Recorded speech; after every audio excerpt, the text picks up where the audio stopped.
Iran ইসরায়েলের টানা ১২ দিনের সংঘাতের পর যুদ্ধবিরতি চলছে এক সপ্তাহ ধরে। এ নিয়ে মধ্যপ্রাচ্যের উত্তেজনার রেশ কাটতে না কাটতেই এক বিস্ফোরক মন্তব্য করলেন তেহরান বিশ্ববিদ্যালয়ের রাষ্ট্রবিজ্ঞান অনুষদের প্রধান ইব্রাহিম মুত্তাকি। রোববার ইরানের রাষ্ট্রীয় টেলিভিশনে দেয়া সাক্ষাৎকারে তিনি সতর্ক করে বলেছেন, এই যুদ্ধবিরতি বাহ্যিকভাবে শান্তির আভাস দিলেও বাস্তবে তা হতে পারে পরবর্তী হামলার প্রস্তুতির সময়। এ পরিস্থিতিতে তেহরান থেকে আসা এ সতর্কবার্তা আন্তর্জাতিক অঙ্গনেও নতুন করে উত্তেজনার জন্ম দিয়েছে। সোমবার ইরান ইন্টারন্যাশনালের লাইভ প্রতিবেদনে এ খবর জানানো হয়েছে।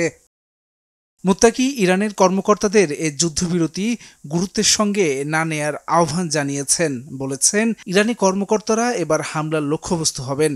টানা ১২ দিনের সংঘাত শেষে গত ২৪ জুন ইরান ও ইসরায়েলের মধ্যে যুদ্ধবিরতি হয়। তবে যে কোনো সময় এই যুদ্ধবিরতি ভেস্তে যেতে পারে বলে শঙ্কা বিশেষজ্ঞদের। ইসরায়েলের প্রধানমন্ত্রী বেনিয়ামিন নেতানিয়াহু যে কোনো সময়ে যুদ্ধবিরতি ভঙ্গ করতে পারেন বলে মনে করেন ইরানের সামরিক প্রধান আব্দুর রহিম মুসাভির এবং সাবেক ন্যাটো কর্মকর্তা ইউসুফ আলাবার্দাও। ইরানের বিরুদ্ধে নতুন করে আগ্রাসন চালাতে প্রতিবেশী দেশগুলোর মাটি ব্যবহারের বিষয়ে ইসরায়েলি যে কোনো গতিবিধির উপর নিবিড় নজর রাখছে তেহরান।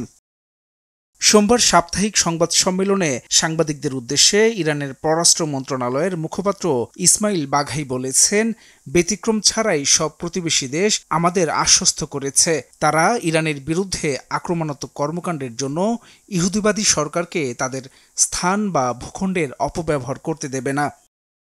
ইরানের পারমাণবিক স্থাপনাগুলোর উপর সাম্প্রতিক হামলায় সৃষ্ট ক্ষয়ক্ষতির পূর্ণ মাত্রা এখনও নিরূপণ করা সম্ভব হয়নি। এমন পরিস্থিতিতে আন্তর্জাতিক পারমাণবিক শক্তি সংস্থার পর্যবেক্ষকদের নিরাপত্তা নিশ্চিত করা যাচ্ছে না বলে জানিয়েছে তেহরান। এছাড়া ইরানের পরমাণু সমৃদ্ধকরণ কখনোই বন্ধ হবে না বলেও জানিয়েছেন জাতিসংঘে ইরানের রাষ্ট্রদূত আমির সাইদ ইরাভানি। রোববার সিবিএস নিউজকে দেয়া এক সাক্ষাৎকারে তিনি বলেছেন, পরমাণু অস্ত্র বিস্তার রোধে চুক্তির অধীনে শান্তিপূর্ণ জ্বালানির উদ্দেশ্যে তাদের এই প্রকল্প অনুমোদিত।